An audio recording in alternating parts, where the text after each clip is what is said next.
Thank you for visiting our channel. Please like, share and subscribe for more exciting food videos. Welcome to our channel. Today we are making crispy, fun, and easy waffle fries at home. Let's get started. Few sides get as much love as waffle fries. They have crisp corners, soft middles, and a playful lattice shape that feels more exciting than a basic fry. One bite gives you crunch, fluff, and plenty of surface for salt or sauce. That mix explains why they show up everywhere, from fast food counters to freezer aisles to homemade game day spreads. In simple terms, waffle fries are potatoes sliced with a crisscross cut. That cut changes how they cook, how they dip, and how they hold toppings. If you want better texture at home, it helps to know what sets them apart and how to cook them well. What makes waffle fries different from other fries? Waffle fries look different at first glance, but the shape does more than catch the eye.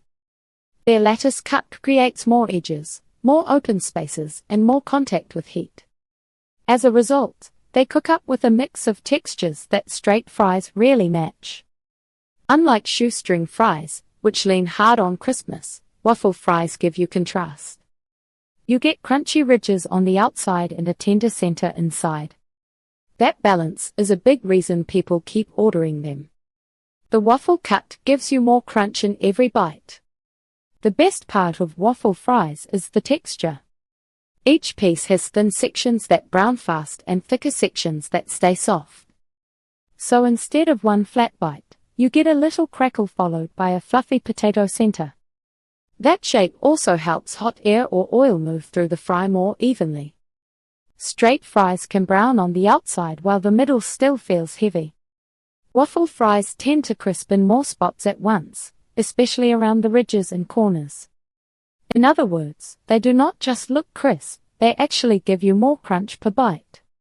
Why waffle fries are great for dipping and loading up. Those holes and ridges are not just for looks.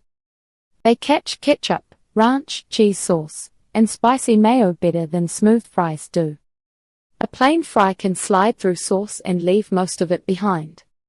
Waffle fries hang onto it. The same thing happens with toppings. Melted cheese settles into the cutouts, while bacon bits or green onions stick in the ridges. So even a simple plate feels fuller and more satisfying.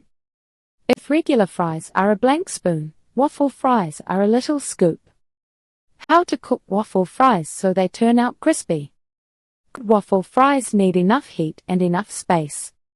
If they crowd together, they steam instead of brown. That rule matters whether you are using the oven, air fryer, or deep fryer. The fastest way to ruin waffle fries is to pile them up. A single layer gives you crisp edges instead of soggy spots. Best results in the oven or air fryer. For most home cooks, frozen waffle fries are the easiest place to start. They already have the cut, and they usually brown well if you cook them hot enough. In the oven, spread them on a large sheet pan in one layer. Then bake them until the edges turn deep golden, flipping once halfway through for even color. That's it for part 1. Stay tuned for part 2. Thank you for watching. Please remember to like, share and subscribe.